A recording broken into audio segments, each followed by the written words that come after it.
Ah, she's alive today, isn't she? Feel that swell? Keeps you young, this wild water. Oleg Doba didn't look like a world-class athlete.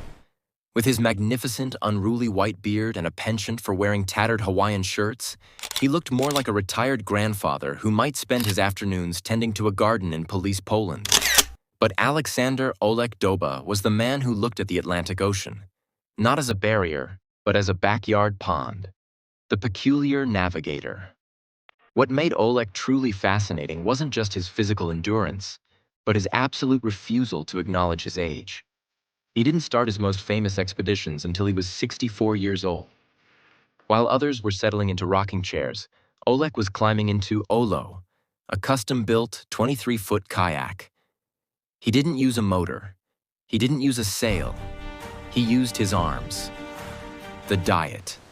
He survived on freeze-dried food and, occasionally, the sheer willpower of a man who once worked as a chemical engineer and approached life like a complex, solvable equation.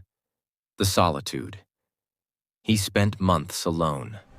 In his second crossing, he spent 167 days at sea, battling 30-foot waves and tropical storms, navigated by nothing but his own grit and a GPS. The interaction.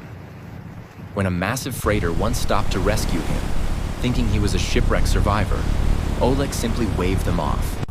He wasn't lost. He was exactly where he wanted to be. A life lived transatlantic. Oleg completed 3 transatlantic kayaking trips. On his final successful crossing, he was 70 years old. When he finally hit the shores of France after leaving New Jersey, he was emaciated, sun-scorched, and salt-crusted. Yet he had a smile that could outshine a lighthouse. He once famously said, "I don't want to be a small, gray person. I want to live my life to the fullest." The final peak. Oleg didn't pass away in a hospital bed or in his sleep. In 2021, at age 74, he reached the summit of Mount Kilimanjaro. After reaching the roof of Africa, he sat down to rest, took a deep breath of the thin mountain air, and simply fell asleep forever. He died at the top of the world, having conquered the water and the earth. He remains a legend not just for his records, but for proving that old age is often just a state of mind that can be paddled away.